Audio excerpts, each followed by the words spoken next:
Saúde, amada igreja, com a paz do Senhor, amém? Amados, eu quero agradecer a oração da igreja. No domingo, eu comecei, inclusive estava assistindo pela internet, mas aí tive que parar em um determinado ponto, porque todos sabem, né, mamãe foi para o hospital no domingo, e quando o pastor saiu, eu pedi a ele que ele viesse na frente, que depois eu viria. Eu queria, na verdade, dar um tempo para ver se ela conseguia dormir, se ela estava dormindo em segurança, né, com aquela segurança que ela sempre tem. Mas, infelizmente, amados, ela não estava bem, a pressão dela estava 21/9, muito alta. Fez todos os exames, graças a Deus, né, tomou a medicação, foi melhorando, está em casa.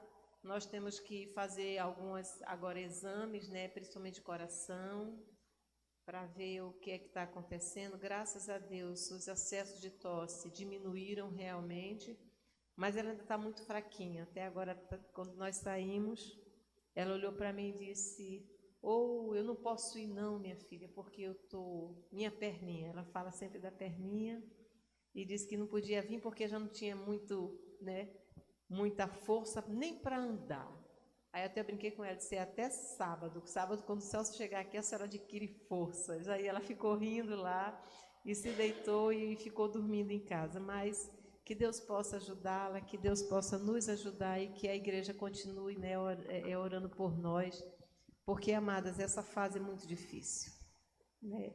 É uma fase extremamente difícil. O Júnior um dia desse passou por isso, né?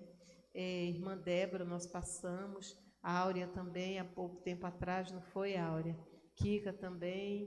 E a gente sabe que é o caminho natural da vida, mas não é fácil. Não é nada fácil a gente ter que enfrentar essas situações. Mas, amados, vamos trazer uma palavra que se encontra no capítulo 2 de Atos dos Apóstolos. Foi uma palavra ministrada por Deus ao meu coração. Essa madrugada o Senhor me chamou e eu fiquei meditando bastante nessa palavra. E quem encontrar, por favor, pode ficar, né, de pé, para que nós possamos ler todos juntos. Amados, a unidade tem um poder, que se nós conhecêssemos o poder da unidade, nós andaríamos agarrados uns com os outros e não largaríamos, amém? Não, Júlia, não, Ana Rosa, bem agarradinho, não larga de jeito nenhum. É muito bom. Diz assim a palavra do Senhor: no dia de Pentecostes, todos estavam reunidos num só lugar. De repente, veio do céu como um som como de um poderoso vendaval e encheu a casa onde estavam sentados. Então surgiu algo semelhante a chamas ou línguas de fogo que pousaram sobre cada um deles. Todos ficaram cheios do Espírito Santo e começaram a falar em outras línguas conforme o Espírito os habilitava. Amém? Pai, agora chegou o momento da Tua palavra ser exposta. Usa a Tua filha com a autoridade do Teu Espírito Santo, Pai. Que esse texto maravilhoso que nós conhecemos possa trazer frutos em nossas vidas, em nome de Jesus. Amém. Amém, amém. Podemos sentar, amados.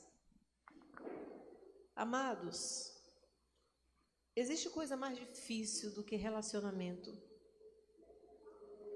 Relacionamento, por mais que nós sintamos a necessidade de nos relacionar, porque o ser humano é um ser relacional, não existe nada mais difícil para o ser humano do que se relacionar com pessoas.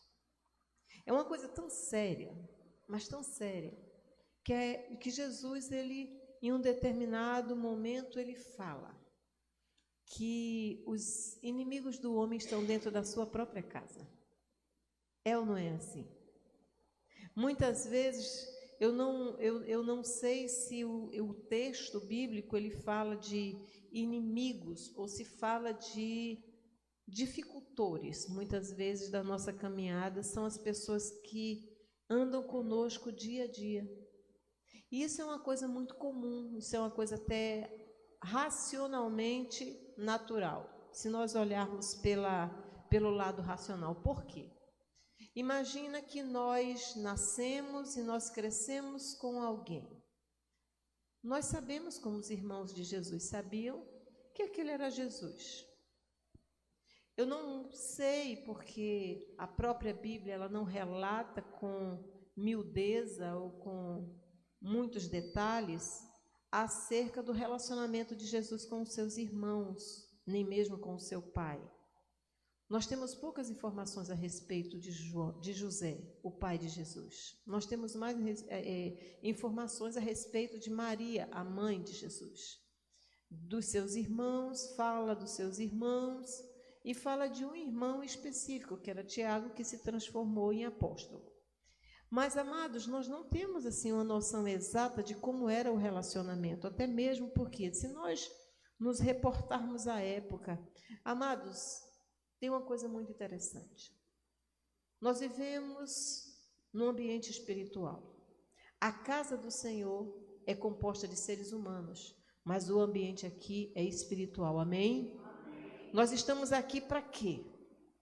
É exatamente para desenvolver o nosso espírito de acordo com a palavra do Senhor, a nossa comunhão espiritual com o Senhor. As pessoas não vêm para a igreja porque a igreja é um clube social. As pessoas vêm para a igreja porque buscam a presença do Senhor. E o Senhor é um ser espiritual. Amém? Então, amados, nós sabemos que o Senhor aqui faz promessas. Se nós olharmos para cada um desses jovens, vou focar os jovens. Por quê? Porque para nós eles são crianças. Júnior falou no culto, né, quando chamou Thaís, a minha menina, essa criança. Porque nós olhamos para vocês e vocês não, na nossa visão, vocês continuam sendo meninos. Imagina eu, né, com todo esse aparato, mamãe olhou para mim e disse: "Quantos anos você tem mesmo, minha filha?" Eu disse: "Mamãe, todo mundo que olha para mim já imagina, a senhora nem se lembra mais." Mas amados, é porque nós não vemos que os nossos jovens, as nossas crianças, eles amadurecem. Mas Deus gosta muito de jovens, porque Ele gosta de estimular nos jovens a fé, amém? E a palavra do Senhor diz isso, e é interessante que o Senhor fala que em Isaías, quando o Senhor promete restauração, diz que os velhos terão sonhos e os jovens terão visão. Ele inverte a situação. Porque ele diz assim: olha, não me importa se você tem 20, 30, 40, 70, 90. Enquanto você estiver aqui, eu tenho uma promessa para você. Eu ainda tenho na sua vida um propósito muito específico, que é glorificar o meu nome. Quem aqui está para glorificar o nome do Senhor? Amém? Mas tem uma coisa, todos nós estamos aqui para glorificar o nome do Senhor. Mas o Senhor faz uma promessa. Nós temos aqui vários jovens e nós sabemos das promessas que Deus já tem feito a cada um desses jovens. Nós somos frutos de promessa.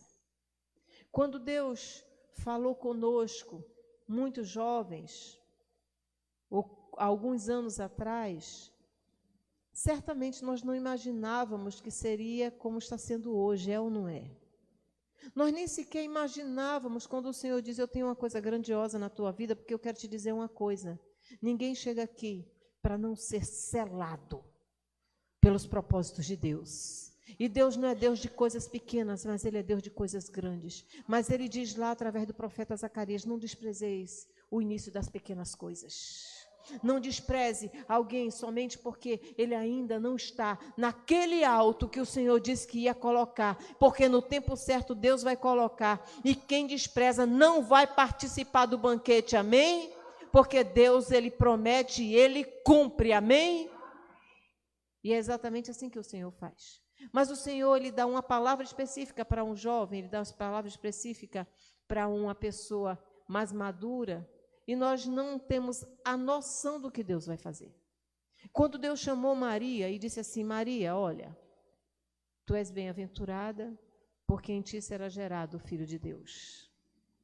Nem ela tinha noção de que naquele momento ela estava sendo chamada para entrar na história da humanidade. Eu quero te dizer uma coisa. Tem um jovem aqui que Deus está te dizendo, você não faz noção, você não tem noção de que Deus está escrevendo o teu nome para eternidades e eternidades, para gerações e gerações. Gerações e gerações citarão o teu nome, amém? Porque Deus faz assim. Ela não tinha essa noção.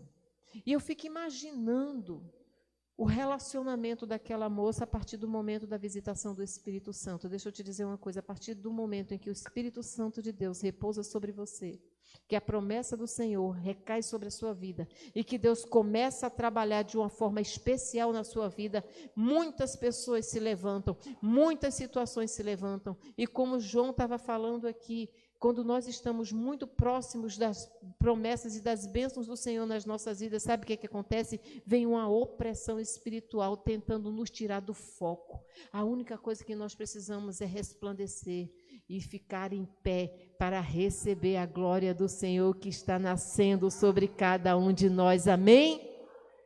Aquela mulher não tinha a noção específica.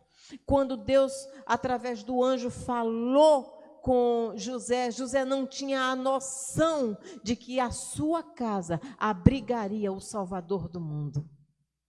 Aquelas pessoas não faziam a menor ideia. E eu fico imaginando a relação e a história daquela família após aquele evento. Começa que José quis abandonar a sua noiva. Mas José era um homem que temia a Deus, e quando recebeu a visitação do Senhor, do anjo do Senhor, é que isso é quem tem intimidade. Você quer receber a presença do Senhor, a visitação do Senhor durante a madrugada. Você quer que o Senhor fale com você? Busque. A palavra do Senhor diz, e vocês me buscarão e vocês me acharão. Quando vocês me buscarem de todo o coração, então eu serei achado de vós. Significa que Deus permite abrir o véu e dizer, eu estou aqui, eu sempre estive aqui. Você não me via porque você não me buscava, mas a partir do momento que você começou a me buscar, eu vou abrir a janela para que você possa me ver e conversar comigo face a face, e eu também com você face a face, amém? Então, amados, aquelas pessoas, José, ele teve vontade de deixar Maria. Eu fico imaginando quantas pessoas e o que aquelas pessoas ficaram murmurando. Aqui tem um detalhe muito interessante, que as pessoas perguntam, por que que Maria, ela não foi apedrejada? Por um motivo muito simples, o apedrejamento tinha que partir do noivo. Somente aquele que era vítima do adultério poderia condenar. Se ele condenasse em praça pública, ela seria apedrejada. Por isso ele disse, eu não vou fazer isso, eu vou sair e vou levar a responsabilidade sobre mim. Aí o Senhor diz assim, como você agiu da forma que agrada ao meu coração, tu estarás na história da humanidade como aquele que segurou em teus braços o Salvador do mundo. Oh, que coisa tão gloriosa, amados! Mas nós não sabemos como foi o relacionamento de Jesus com os seus irmãos. A única coisa que nós sabemos é que teve um determinado momento que Jesus estava fazendo os seus milagres e chega Maria com todo o exército familiar para buscar Jesus, porque acharam que Jesus tinha enlouquecido. E quando nós aceitamos Jesus, as pessoas muitas vezes não acham que nós estamos enlouquecidos. E quando você diz, eu não vou tomar uma providência, é Deus quem vai tomar a providência no meu lugar, as pessoas dizem assim, você enlouqueceu? Quando você diz assim, eu vou aguardar no Senhor, as pessoas começam a dizer assim, é porque você não está querendo fazer nada e você enlouqueceu, que Deus não vai fazer nada enquanto você também não tomar a frente, e o Senhor hoje te chama para dizer, não tome nenhuma atitude sem que primeiro eu esteja à sua frente. Se eu não falar para você, se eu não disser a você, fica quieto, aguarda em silêncio, porque a minha salvação está chegando, o que há de vir virá e não tardará, amém? Então, amados, Jesus sabia por que estava dizendo aquilo. Porque a palavra do Senhor diz que ele era experimentado em todas as dores. Significa que ele passou por todas as angústias pelas quais nós passamos, inclusive familiar. E dentro da família é onde muitas vezes existem os maiores conflitos do ser humano. Eu fico imaginando que Deus nos deu uma família para nos aprimorar, amém? Nós precisamos ter relacionamentos próximos e íntimos com pessoas para que nós possamos nos aprimorar. E eu me lembro, amados, aqui de uma pregação que eu ouvi, de um pastor que eu gosto muito de suas pregações. Pastor Lamartine Pozella. E ele é uma pessoa assim muito impetuosa. Ele informa, ele diz, ele conta em muitas das suas pregações dos atritos que ele tinha com seu pai. Ele era um menino hiperativo e a sua hiperatividade fazia com que ele, onde chegasse, fosse a pessoa não grata. Sabe aquela pessoa que chega, que quando chega todo mundo corre? Era exatamente a figura desse menino. E o pai, mesmo sendo uma pessoa que amava o seu filho, olhava para ele e dizia: esse menino não vai dar para o que presta. Ele cresceu ouvindo isso: esse menino não vai dar para o que presta. E onde ele chegava, ele criava confusão. Ele foi convidado mais de uma vez para se retirar da escola. Por quê? Porque no colégio ele era o causador de grandes problemas. Até o dia que ele teve encontro com Cristo. Mas depois que nós temos encontro com Cristo, não significa que nós vamos nos tornar santos da noite para o dia. Nós nos encontramos com Cristo e nós carregamos toda a nossa bagagem, é ou não é assim? E a palavra do Senhor fala que o processo de transformação é um processo lento, que é o processo da santificação. E a palavra do Senhor diz que se nós não nos santificarmos, nós não poderemos ver a Deus e não poderemos ver a glória do Senhor. Então, o processo de santificação é um processo que nós temos que desejar. É um processo que nós temos que buscar. Mas como é que nós vamos nos santificar diante do Senhor? Nós vemos o Senhor mais de uma vez falar para a sua igreja, para o seu povo, quando ele tinha uma festa solene, quando ele queria ter uma reunião com o seu povo, ele disse: santificai-vos, porque hoje o Senhor falará convosco. E toda aquela nação ia se santificar com jejum, com afastamento, jejum em todos os sentidos, com afastamento de homem e de mulher. As pessoas colocavam roupas de saco, as pessoas se cobriam de cinzas, as pessoas se humilhavam diante do Senhor para ouvir a voz de Deus. Naquele momento, aquelas pessoas estavam se achegando, dizendo: Senhor, precisamos te ouvir. Mas, amados, chegou um momento que as pessoas faziam isso, mas apenas como se fosse um ato religioso, e se esqueceram que a verdadeira santificação começa dentro do coração. Nós precisamos buscar a nossa transformação. A palavra do Senhor diz: vinde como estáis, mas transformai-vos pela renovação da vossa mente. Através de quem? Espírito Santo de Deus. Então, amados, quando nós chegamos, nós trazemos a nossa bagagem. Nós trazemos as nossas informações desde criança. Aquilo que nós passamos lá atrás não é apagado da nossa mente, só é transformado pela renovação da nossa mente. É quando nós começamos a entender que todos os processos pelos quais nós passamos só serviram para quê? Para a glória do nome do Senhor. Eu li, aliás, eu até acho que passei para os meninos, um provérbio, um conto, que é um conto, se eu não me engano, chinês, que um cidadão, ele era um fazendeiro e ele teve um cavalo que sumiu. O cavalo fugiu. E aí vieram seus vizinhos e disseram: mas que azar, o senhor perdeu o seu cavalo? E ele disse: talvez. No outro dia, esse cavalo veio com mais 7 cavalos selvagens. Vieram os vizinhos e disseram: mas que sorte, ele veio com 7 cavalos. E ele disse: talvez. No outro dia, o seu filho foi tentar domar um dos cavalos selvagens, caiu do cavalo, quebrou a perna. E aí chegaram de novo os vizinhos e disseram: mas que azar, esse cavalo voltou com esses cavalos todos, e o seu filho sofreu esse acidente. E ele disse o quê? Talvez.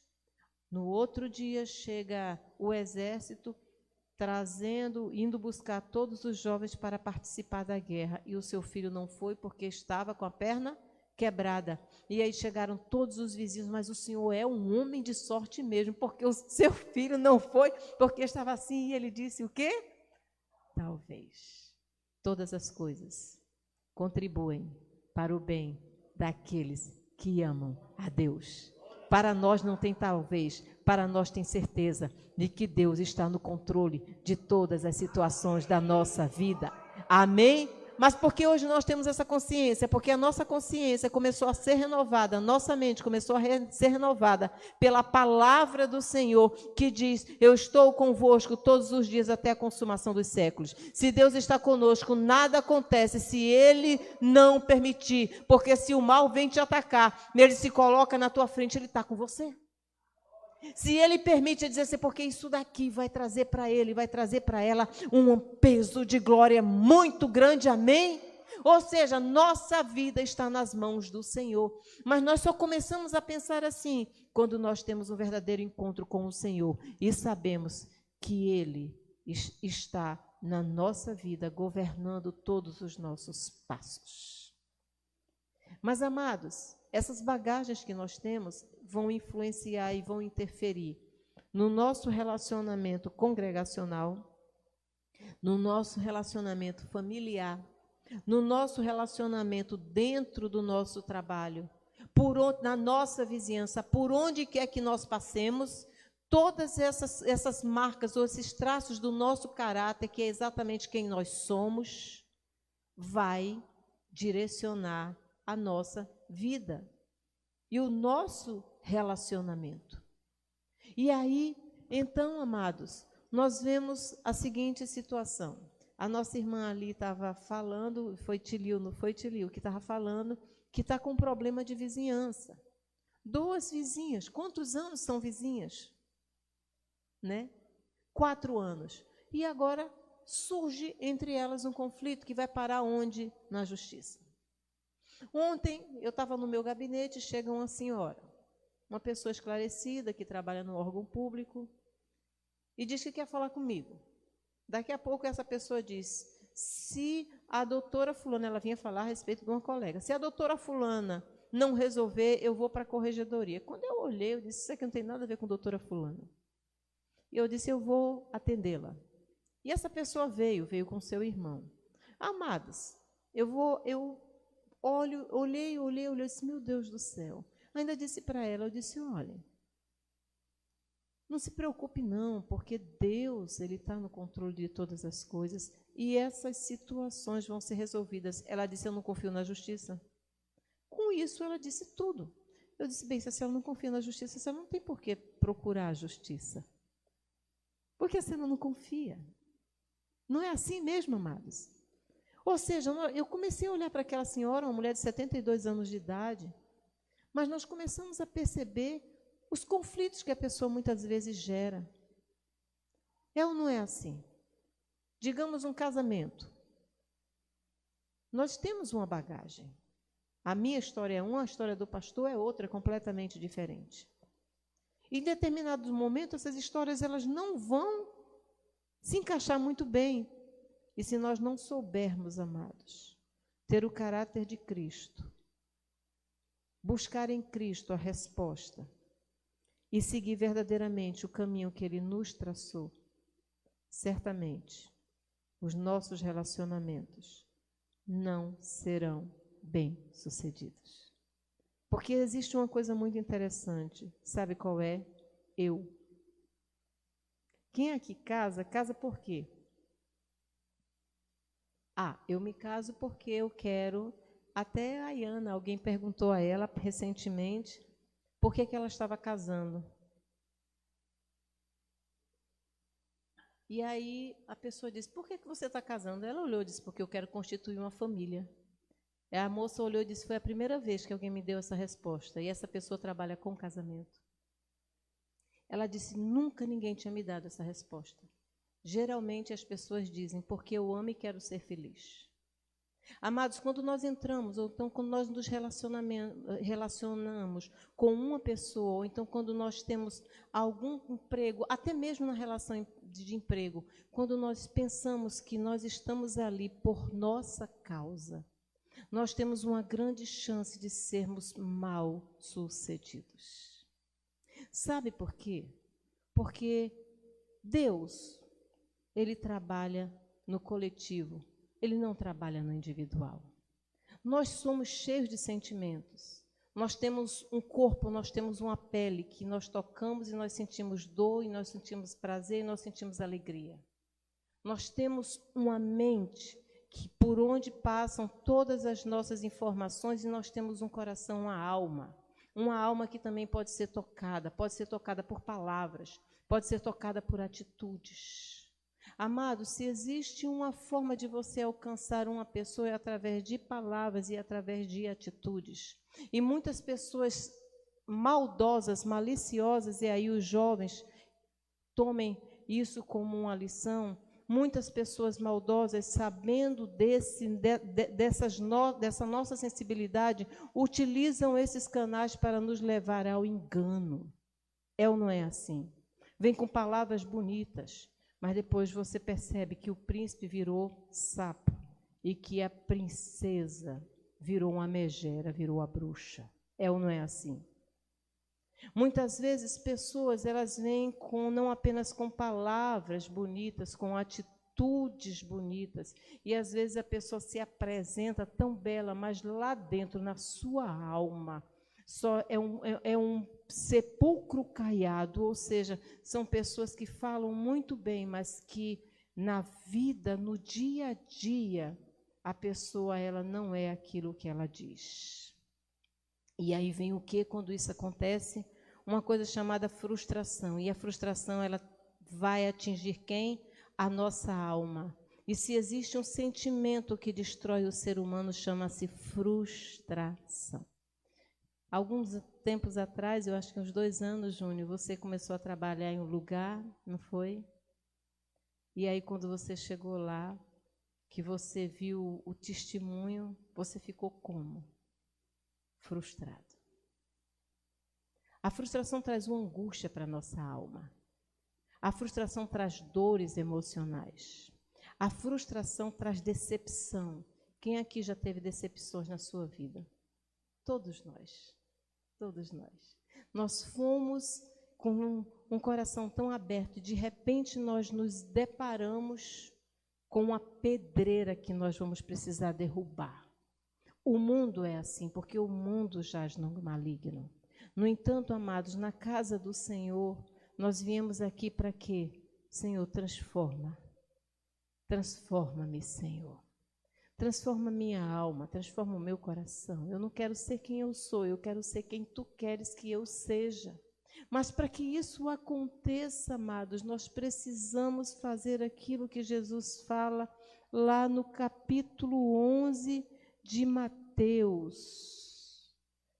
Capítulo 11 do livro de Mateus, que ele diz assim, deixe-me ver apenas a referência exata, em que ele diz, versículo 28, Thaís, venham a mim todos vocês que estão cansados e sobrecarregados, e eu o quê? Lhes darei descanso. Ou seja, amados, muitas vezes, ou muitas vezes não sempre, todas essas marcas causadas pelos nossos relacionamentos trazem para a nossa vida, principalmente para a nossa alma, um cansaço que nós não conseguimos muitas vezes nos levantar. É ou não é assim? Isso é como uma maratona. Todo fim de ano nós temos uma corrida, né? A corrida lá em São Paulo. Sim, a corrida de São Silvestre. E aí, então, todos aqueles que se preparam durante o ano todo, quando começam a corrida, eles começam muito bem. Mas no fim da corrida nem todos chegam. E aquele que chega por último, a primeira coisa que ele faz é o quê? Se lançar no chão. se baixar, para dizer assim: cheguei ao fim, mas eu estou exausto. Mesmo assim, é a nossa vida, principalmente quando nós nos relacionamos com pessoas que são pessoas extremamente difíceis. Pessoas que não expressam amor e pessoas que não conseguem conviver em unidade. E aí, amados, vem exatamente nos Atos dos Apóstolos, o Senhor Jesus dizendo o que é que acontece quando nós começamos a olhar para o outro mais do que nós olhamos para nós mesmos. Amados, muitas vezes nós nem sequer percebemos as pessoas que estão do nosso lado.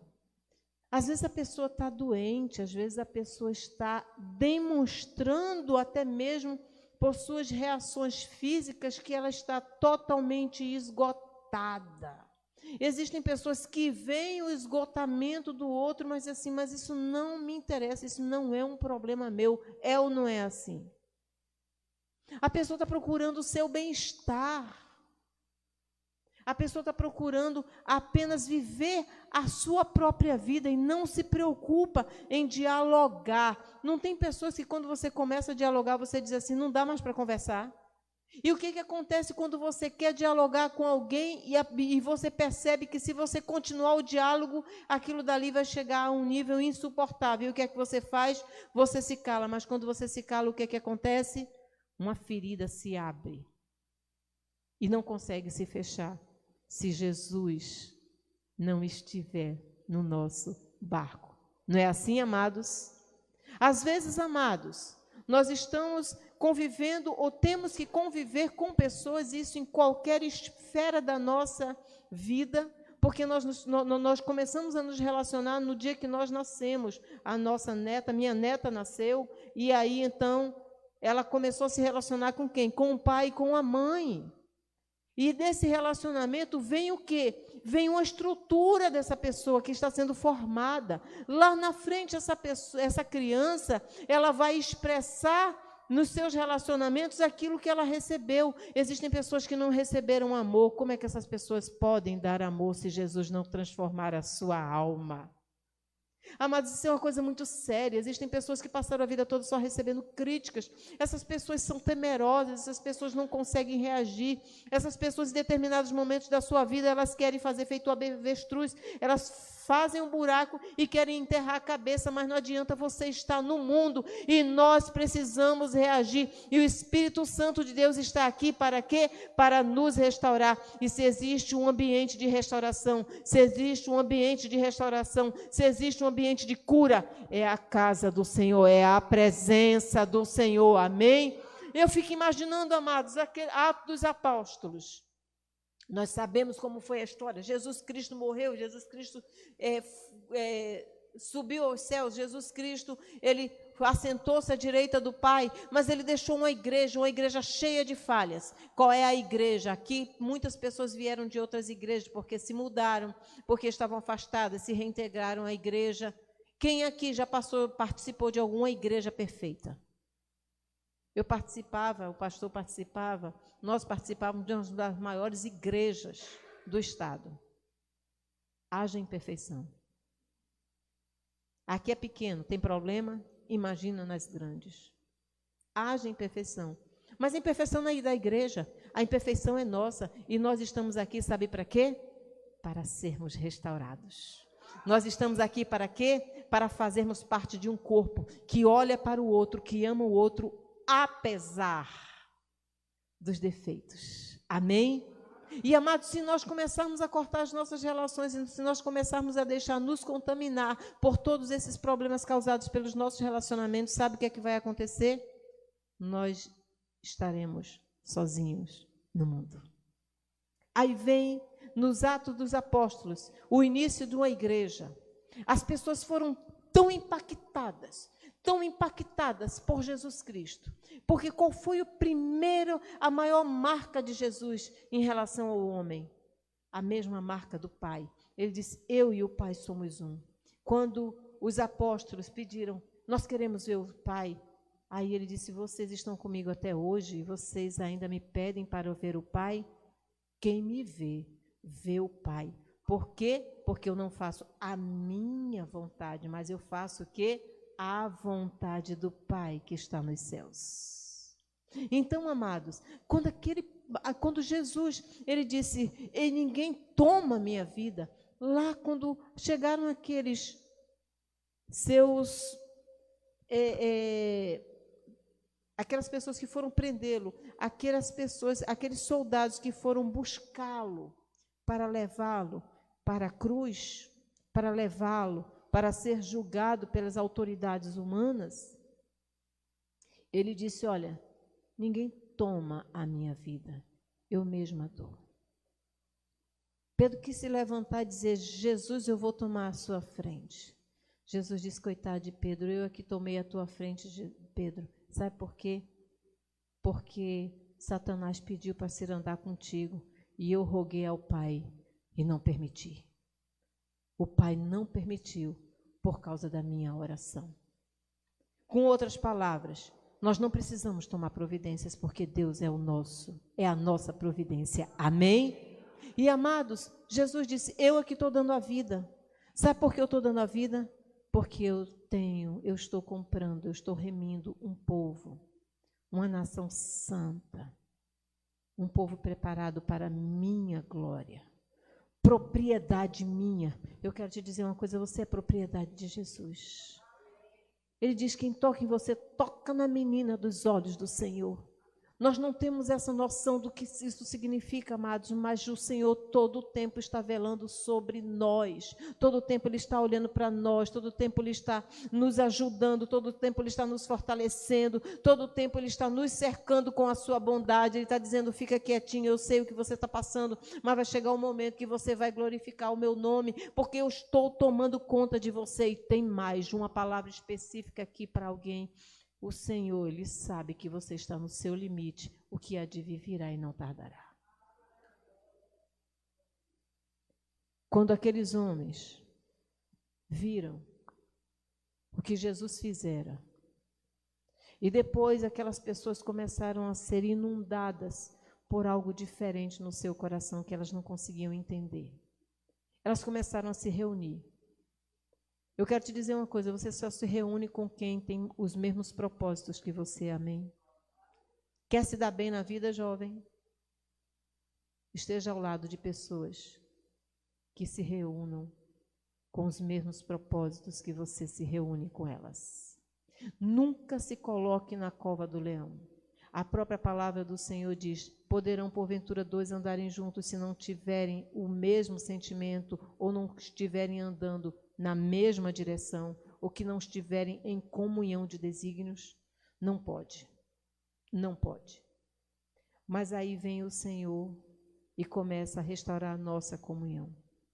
E, amados, aqueles homens, eles começaram a ser impactados pela presença do Senhor e eles começaram a ter a mesma comunhão.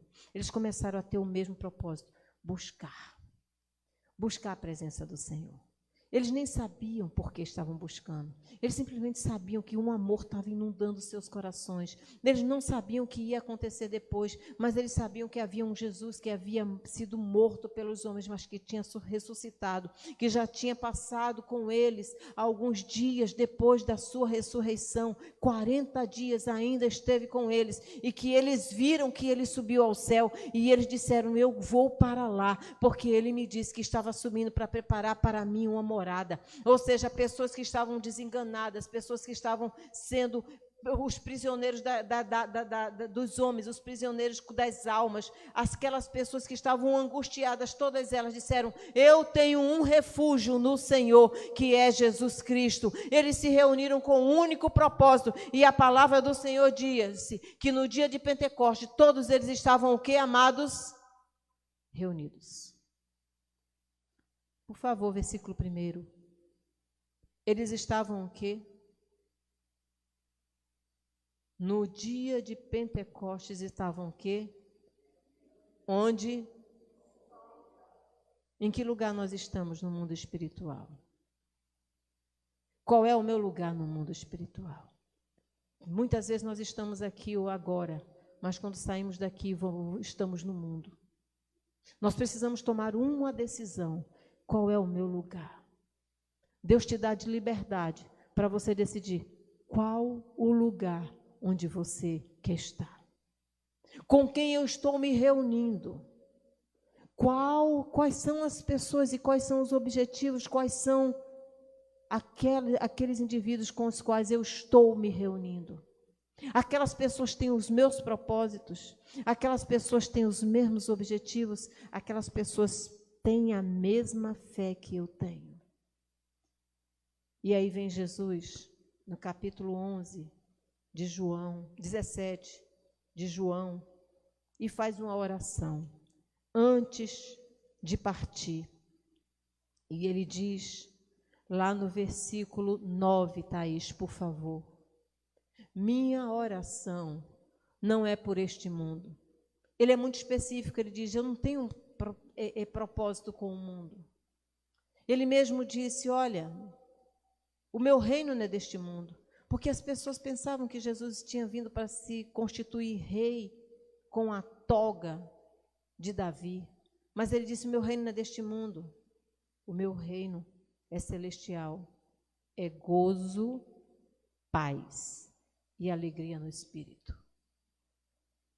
Vinde a mim, todos vós que estáis cansados e sobrecarregados, que eu vos aliviarei. O meu reino não é deste mundo. O meu reino é gozo, paz e alegria. Aí ele faz essa oração ao Pai. Ele disse, Pai, eu não rogo por este mundo, porque eu não tenho pacto, eu não tenho aliança com o mundo. Quem aqui fez uma aliança com Cristo? Você não tem uma aliança com o mundo, você tem uma aliança com Cristo. E Ele está guardando a sua vida por onde quer que você esteja. Ele está guardando a sua descendência, a promessa dele até a sua 4ª geração está sendo guardada, amém? Então você já tem um lugar para a sua 4ª geração, tranquilize-se, que no tempo certo o que há de vir virá e não tardará, amém? E ele diz, mas por aqueles que me destes, pois eles pertencem a ti. Quem sou eu? Quem é você? Propriedade exclusiva de Deus. Propriedade exclusiva de Deus. Continua, Thaís, por favor. Tudo que é meu é tua herança. Tudo que é meu pertence a ti. Jesus falando com o Pai. E ele diz, e tudo que é teu pertence a mim. Eu sou glorificado por meio deles. Agora, deixo este mundo. Amados, a partir do momento que nós encontramos com Jesus Cristo, este mundo perde o valor. Eles ficam aqui, mas eu vou para a tua presença. Pai Santo, tu me deste teu nome. Agora protege-os com o poder do teu nome, para que, amados, que eles estejam unidos como nós estamos. Durante meu tempo aqui com eles, eu os protegi com o poder do nome que me deste. Eu os guardei de modo que nenhum deles se perdeu, exceto aquele que estava a caminho da destruição, como as Escrituras haviam predito. Agora vou para a tua presença. Enquanto ainda estou no mundo, digo estas coisas para que eles tenham a minha plena alegria em si mesmos. Eu lhes dei a tua palavra e o mundo os odeia, porque eles não são do mundo, como também não sou.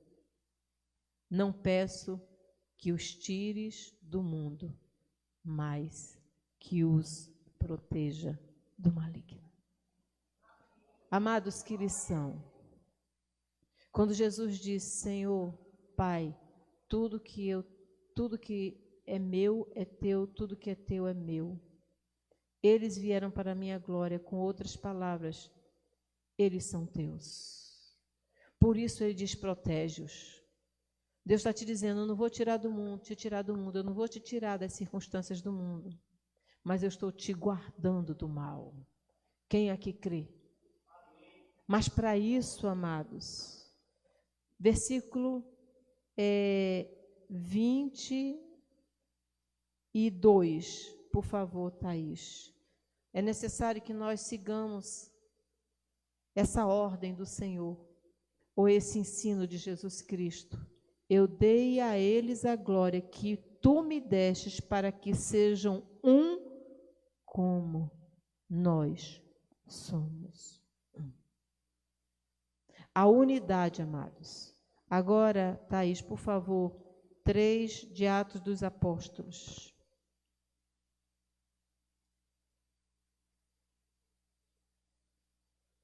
A partir do versículo 42. Aliás, 2 a partir do versículo 42, desculpe. 2 a partir do versículo 42. Todos, digam todos, se dedicavam o quê? De coração ao ensino dos apóstolos, à comunhão, ao partir do pão e à oração. Havia em todos eles um profundo temor, e os apóstolos realizavam muitos sinais e maravilhas. Os que criam se reuniam onde? Num só lugar. E o que? Compartilhavam tudo que possuíam. Vendiam as propriedades e bens e repartiam o dinheiro com os necessitados. Adoravam como? Juntos. Onde? No templo. Quando? Diariamente. Reuniam-se nos lares para comer e partiam o pão. Como? Com grande alegria e o quê? Generosidade. E qual era a conclusão? Sempre louvando a Deus e desfrutando a simpatia de todo o povo. E aí, amados, o que é que a nossa unidade gera? A cada dia o Senhor lhes acrescentavam aqueles que iam sendo salvos. Amados, se nós tivéssemos noção do poder da comunhão, mas para que nós possamos verdadeiramente estarmos em comunhão uns com os outros, é necessário uma única coisa: negue-se o homem a si mesmo. É necessário uma segunda coisa: lançai sobre mim todas as vossas ansiedades, porque eu tenho cuidado de vós. Com outras palavras, quando, amados, nós nos humilhamos debaixo da potente mão do Senhor, no seu devido tempo, Ele nos exaltará. No próximo domingo é o culto de Santa Ceia. Eu vou concluir essa pregação em cima de Mateus 11, desse texto. Porque, amados, Deus quer aqui uma geração de homens e de mulheres cheios do Espírito Santo. Porque a glória do Senhor só vai ser manifestada na minha casa, na sua casa, na igreja, no nosso trabalho, quando nós convivemos num ambiente de quê? Unidade. E todos no templo se reuniam diariamente, partiam o pão e comiam com alegria. Significa que todos os dias eu tenho que renovar a minha comunhão com o meu irmão, com o meu familiar, com as pessoas com quem eu convivo diariamente. Significa que isso é para todos. Deus não chama uma pessoa para viver debaixo do outro. Não é um que tem que ceder. Todos nós temos que dispor o nosso coração e dizer: eu te amo, meu irmão. Mas não o amor dos lábios, como as 3 cartas de João falam, principalmente a primeira, o verdadeiro amor. como aquele de Jesus Cristo, que deu a sua vida, que nos amou de tal maneira, Deus que nos amou de tal maneira, que deu o seu Filho, para que todo aquele que nele crê não pereça, mas tenha vida eterna. É da Ana Sofia, João, é da Thaís, é da Juliana, é da Yuli, é da cada uma dessas crianças que nós temos. E ele falou exatamente no filho, porque é a parte mais sensível do ser humano, do pai e da mãe. Que o Senhor possa nos dar esse coração, como o coração de Jesus, que não veio para fazer a sua vontade, mas para fazer a vontade do Pai. E por isso foi glorificado no céu e na terra. Amém? Quem aqui quer hoje receber do Senhor um fortalecimento na sua alma? Pessoas que estiverem feridas, pessoas que estiverem com problemas de relacionamento, que se sentiram injustiçadas, que estão se sentindo injustiçadas, que estão se sentindo sós, abandonadas. Porque você pode estar rodeado de pessoas, mas está se sentindo completamente só. Eu quero te pedir, se você está precisando hoje de um abraço na sua alma, se você hoje quer que o Senhor tire do seu coração essa tristeza, essa solidão, ou que palavras, às vezes de infância, possam sair do seu coração para você viver uma nova vida em comunhão na casa do Senhor. Eu quero te pedir que você fique de pé. O pastor vai fazer essa oração. Amém? Quem quiser ficar de pé, fica de pé. O pastor vai fazer essa oração. E o Senhor vai restaurar as nossas almas. Todos nós, amados, temos feridas. Muitas vezes, uma repreensão do Pai que ficou lá na nossa alma, no fundo da nossa alma. Uma ausência. Muitas vezes, uma palavra que nós recebemos até mesmo de professores, de pessoas que estavam ali para nos abraçar, para nos proteger. E que, às vezes, trouxeram para a gente muita dor. Pastor,